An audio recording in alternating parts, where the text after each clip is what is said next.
올여름 긴 폭염과 폭우까지 이어지면서 물가가 치솟고 있죠. 특히 식탁 물가가 급등하면서 3주 앞으로 다가온 명절 준비에 비상이 걸렸습니다. 소장님, 네. 요즘에 안 오른 게 없는데 특히 고깃집에 가서 요즘에 상추 더 달라고 하기 참 미안하더라고요. 이런 잎채소가 특히 많이 올랐더군요. 삼겹살하고 예. 보쌈집에서 바로 확인하실 수 있는데 예. 리필을 안 해준다 그래요. 저도 한번 경험했는데 잎채소들이 많이 올랐는데 배추 같은 게 이제 뭐 한 50% 이상 올랐으니까요. 그게 이제 고랭지 배추가 나오는 계절인데 이게 폭염에 취약해요. 좀 예. 추운 지역에서 나다 보니까 출하량이 많이 줄었어요. 아마 9월엔 조금 늘지 않을까 싶은데. 그리고 가장 많이 오른 것은 뒤져봤더니 역시 시금치더군요. 시금치요. 시금치가 예. 120%에서 130%가 올랐으니까 상당히 많이 올랐는데 아마 올 추석상 잡채는 시금치가 사라지지 않을까 이게 좀 걱정이 됩니다. 아마 예. 확인해 보시면 장 보러 가셔서 얼마나 많이 올랐나 실감하실 수 있을 겁니다. 네. 방금 배추 얘기해 주셨는데 예. 추석 지나면 또 금방 김장철 다가오잖아요. 그렇죠. 예, 배추와 무 가격이 많이 올라서 걱정입니다. 벌써부터. 특히 채소 가운데는 배추, 무가 많이 올랐는데 예. 특히 고랭지 채소가 출하가 많이 돼야 될 시점에 폭염과 태풍 때문에 이게 출하량이 예. 줄어들면서 그렇게 된 건데 그러다 보니까 어떤 분들은 아예 포장김치 사면 되지 않냐고 이런 말씀들도 하시던데 예. 근데 포장김치 업체도 지금 고전 중이에요. 1위 업체가 사실상 생산을 중단했거든요. 이 가격이 너무 뛰다 보니까 지금 그래요? 추석 예. 성수품 가격 동향이 나오고 있습니다만 많이들 예. 올랐죠. 뭐 90%에서 예.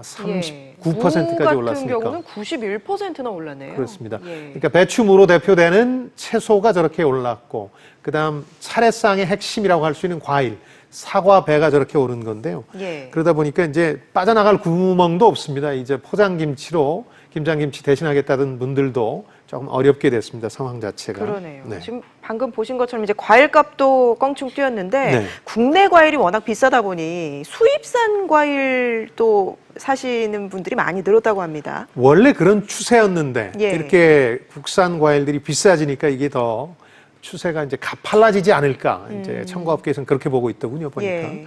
그러니까 사과배가 이렇게 비싸지면 실제로 많이 그 수요가 줄어들거든요. 대신에 그동안 많이 오르던 것들이 있습니다. 여러분 잘 아시겠습니다만 바나나나 체리 같은 거 많이 예. 수입산들 이제 먹고 계시다가 최근엔 또 아보카도가 아주 아보카도요. 일종의 유행이더군요. 네. 그래서 뭐 아보카도를 많이 먹는 게 지구 환경에 좋지 않다 이런 얘기도 나오는데도 불구하고 워낙 젊은 세대에게 인기이기 때문에 국산 과일을 이 수입산들이 대체하는 일종의 추세가 이번 폭염과 태풍 이후에 예. 국산 과일들 가격이 뛰면서 가속화되지 않을까 예. 걱정입니다. 이렇게 식품 가격이 오르다 보니까 차례상을 조금 간소하게 차리거나 아니면은 비용이 좀 많이 들 것 같아요. 비용 자체 예. 예상 비용 같은 게 이제 나오잖아요. 2, 3주 앞두고 지금 3주 앞두고 나왔던데 한국 소비자단체협의회 조사인데요. 올해 추석 차례상 보통 4인 기준으로 하는데 한 30만 원 정도 되는데 지난해 비해서 한 20% 정도 오른 가격이거든요. 20%요? 가격이 예. 많이 오른 거예요. 이게 20%면. 그래서 지난해 한 24만 원, 25만 원 정도가 됐으니까 많이 오른 거죠. 근데 이제 두 가지 말씀을 좀 드리고 싶은데요. 예.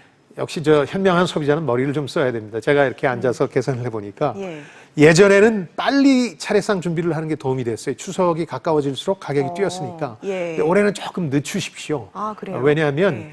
8월이 폭염과 태풍 때문에 출하량이 줄어들어서 고랭지 채소라든가 이런 게 덜 나오면서 가격이 뛰었고 9월 들어서 이 좀 성장이 더디든 것들이 출하가 많이 되게 돼 있어요. 네. 그리고 정부가 지금 확보한 물량뿐만 아니라 가격이 많이 뛴 배추무, 사과배 같은 경우는 정부 쪽에서 사서 풀기도 할 계획이니까 예. 추석을 앞두고 더 가격이 떨어질 가능성이 높아요. 예년과는 달리. 예. 그래서 한 2주 정도 앞두고 정도 준비해도 충분하시니까 조금 늦추시라는 거 하나 하고 두 번째는 그 정부가 이미 밝혔습니다만 농협 직판장이라든가 우체국 온라인 쇼핑을 통해서 가격을 안정화시키기 위해서 가격이 많이 뛴 품목에 대해서는 50에서 70% 정도 할인된 품목을 대거 내놓겠다고 공약했거든요. 예. 30일 고위당정협의회에서. 그러니까 우선 대형마트나 전통시장으로 가시는 것도 좋지만 가시기 예. 전에 인터넷 같은 걸 통해서 할인하고 있는 곳이 어딘지 먼저 확인한 다음에 예. 의외로 싸게 나와 있는 그 물건들이 있을 수가 있거든요. 예, 예. 확인하시고 장을 보러 가시는 게 예. 조금 더 낫지 않을까. 알뜰하게 그러니까 좀 늦춰라. 구매하는, 그리고 예. 할인 폭이 큰 거를 확인해라. 그러고 이제 추석 차례상 준비를 하시면 되겠습니다. 알겠습니다. 네. 그 정부가 비축 물량을 피는 게 아무래도 물가 안정에 좀 도움이 되겠죠. 되겠죠. 예. 그리고 이제 뭐 확보하고 있지 않은 것도 많으니까요. 그런 경우는 좀 정부 쪽에서 많이 사서 풀겠다는 거니까 그런 점 이제 분명히 이제 물가 안정에 도움이 될 텐데 그러다 보니까 이번 그 정부의 물가 관계 차관 회의라는 것도 28일 지난달 28일에 열었고 고위 당정 협의회도 30일에 열었는데 이 추석 앞두고 이렇게 하는 게 조금 한두 주가 빨라요. 그러니까 벌써 폭염과 태풍 때문에 이번 정부가 좀 고심을 하고 있구나 이런 걸 예. 느낄 수가 있는 거죠. 좀 빨리 한 거죠. 알겠습니다.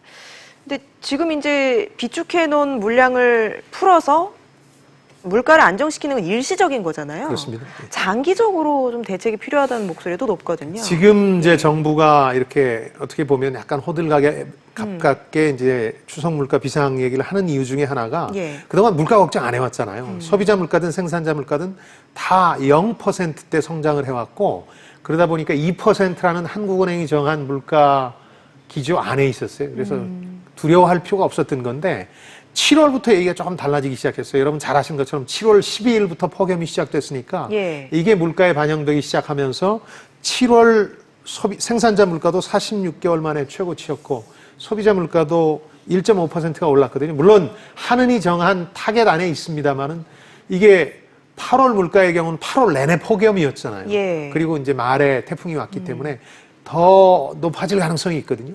그러니까 내일 소비자 물가가 다시 한번 발표가 되는데 내일 물가 지수를 보면 예. 만약에 예를 들어서 뭐 1%를 훌쩍 뛰어넘는다든지 하면 정부는 더 걱정스러워지겠죠.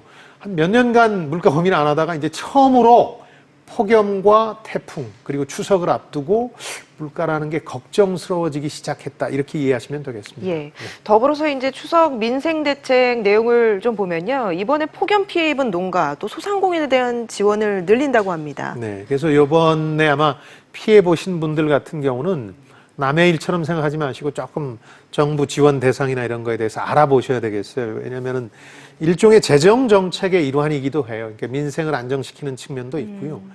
재정 정책으로 재정을 좀 확대해서 어떤 그 삶의 질을 좀 높이겠다는 게 정부의 방향이기 때문에 의외로 많은 그 지원금들이 나올 수 있어요. 특히 뭐 6조 원 이상 대폭 그 지원을 늘릴 계획이니까 내가 거기에 해당되는지 꼼꼼하게 한번 따져보시고 만약 그렇다고 그러면 그 꼭 신청해서 피해를 보지 않도록 하셨으면 좋겠습니다. 2차적인 피해니까 좀 억울하잖아요. 예. 알겠습니다. 오늘 말씀 여기까지 듣겠습니다. 김방희 생활경제연구소장이었습니다. 고맙습니다. 네, 안녕히 계십시오.